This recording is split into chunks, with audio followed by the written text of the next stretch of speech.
Ya, Assalamualaikum warahmatullahi wabarakatuh. Apa kabar semuanya? Alhamdulillah hari ini kita bisa dipertemukan kembali di pembelajaran IPS terpadu bersama Ibu. Alhamdulillah ini adalah pertemuan yang ketiga ya. Pada minggu sebelumnya kalian sudah belajar tentang pengertian benua dan samudera. Hari ini kita akan melanjutkan. Kita buka dulu dengan baca basmalah. Bismillahirrahmanirrahim. Baik, terima kasih bagi kalian semuanya yang sudah mengupload tugasnya di FB maupun Instagram. Hari ini Ibu akan mencoba mereview sedikit ya tentang materi pembelajaran kita pada pertemuan sebelumnya, yaitu kita belajar tentang perbedaan benua dan samudera, kemudian sejarah-sejarah benua dan samudera, kemudian karakteristik dari beberapa benua dan samudera yang ada di dunia. Baik, kita coba masuk ya tentang benua dan samudera. Sebagaimana yang sudah kalian ketahui ya, yang sudah kalian baca juga ditonton videonya. Benua adalah daratan yang sangat luas yang pada bagian tengahnya bersifat kering karena tidak mendapat pengaruh angin laut yang basah dan lembab. Jadi intinya kalau benua itu adalah berupa daratan. Sementara samudera adalah laut yang sangat luas yang dia merupakan massa air asin yang sambung menyambung meliputi permukaan bumi yang dibatasi oleh benua atau kepulauan yang luas. Nah, jadi kalau benua itu daratan, kalau samudera itu adalah lautan. Nah, sebagaimana yang sudah kalian pelajari pada pertemuan sebelumnya, nah ini adalah latar belakang ya, atau bagaimana awal mula terbentuknya benua dan samudera di muka bumi. Nah anak-anakku semuanya, jadi pada zaman dahulu 200 juta tahun yang lalu semua daratan di bumi itu sama. Kalau kita lihat gambar seperti ini ya, lalu kemudian ia merupakan sebuah benua yang raksasa ya, yang kita sebut dengan istilah Pangea. Lalu kemudian 100 juta tahun berikutnya, 100 juta tahun yang lalu gitu ya, Pangea ini terpisah menjadi daratan-daratan dan akhirnya terbentuklah benua seperti sekarang.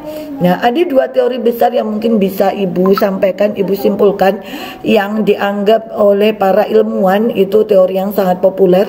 Yang pertama itu adalah teori apungan benua. Apungan benua itu menyampaikan bahwasanya benua-benua yang ada di permukaan bumi ini mengapung. Nah, Wegener menyampaikan bahwasanya benua-benua ini kemudian pecah menjadi 3 bagian. Yang pertama adalah Eurasia, yaitu Eropa dan Asia, lalu kemudian Samudra Arktik dan Amerika Utara, kemudian Amerika Selatan dan Afrika, lalu kemudian ada Kutub Selatan dan Australia serta India. Nah ini teori apungan benua, dan dia masih terus mengapung. Setiap dia mengapung maka bagian bawahnya akan terbentuk lempeng-lempeng yang baru.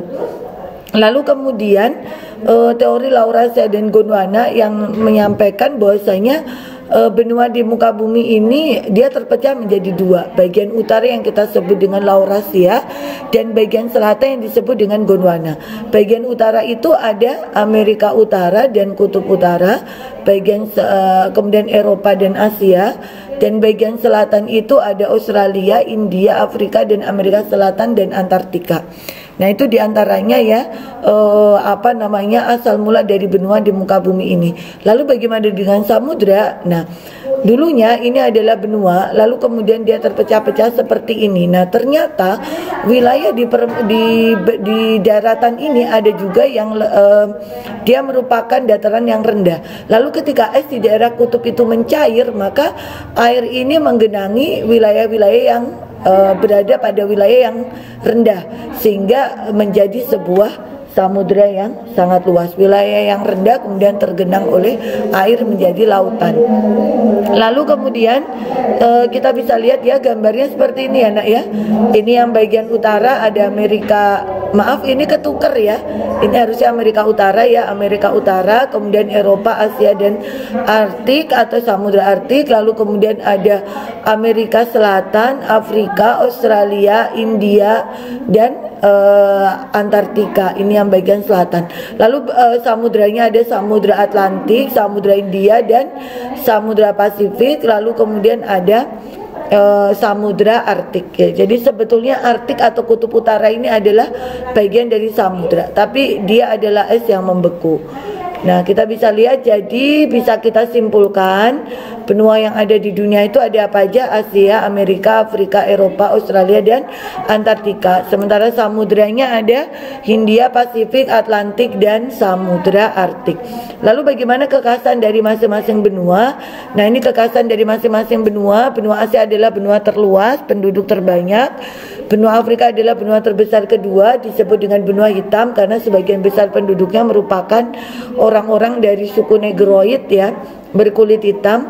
Lalu kemudian benua Amerika, benua terluas ketiga, disebut juga dengan benua merah karena orang-orang Indian itu yang dia suka mewarnai tubuhnya dengan warna merah. Lalu Eropa, benua terbesar keempat, disebut dengan benua biru. Kemudian Australia adalah benua terbesar kelima, sebagian besar penduduknya adalah aborigin ya. Lalu kemudian Antartika disebut dengan kutub selatan ya. Nah, lalu kemudian bagaimana Bu dengan kenampakan-kenampakan khas di muka bumi kita? Nah, Ibu bisa gambarkan sedikit ya. Kita bisa lihat di sini ini dari apa namanya? Dari penampakan di dunia itu ternyata Indonesia itu merupakan salah satu kepulauan yang terbesar ya. Nah, kita lihat satu-satu. Benua terluas di dunia adalah Asia. Gunung tertingginya adalah Mount Everest ya. Ini merupakan deretan pegunungan Himalaya. Lalu kemudian benua terkecil di dunia adalah Australia dan gurun terluasnya adalah Gurun Sahara. Lalu bagaimana dengan Indonesia? Nah, Indonesia ternyata salah satu kepulauan terbesar di dunia. Nah, ini ada Afrika. Afrika yang paling khas adalah Sungai Nil, sungai yang sangat panjang ya, terpanjang di dunia. Kemudian ini samudra terluas. Nih kalau kita lihat dari atas di foto dari udara, samudra terluas di dunia adalah Samudra Pasifik. Lalu kenampakan yang lain, ini ada salah satu keajaiban di dunia, ada Borobudur di Asia, di Indonesia, ada tembok besar di Cina, Taj Mahal di India, kemudian ada Mekah Al-Mukarramah, Eiffel di Eropa, di Perancis, dan Big Ben di Inggris ya. Kemudian kita bisa lihat lagi ada Liberty di Amerika dan Sphinx di Afrika. Nah, itu diantara kenampakan-kenampakan yang ada di permukaan bumi. Mudah-mudahan bisa dipahami ya. Terima kasih untuk kalian semua yang sudah mengupload tugasnya di Instagram maupun di Facebook. Ya baik, selanjutnya kita nanti akan melanjutkan di pertemuan berikutnya, yaitu membahas tentang perubahan keruangan benua Asia dan benua lainnya. Terima kasih, semoga bermanfaat. Tetap jaga kesehatan. Assalamualaikum warahmatullahi wabarakatuh.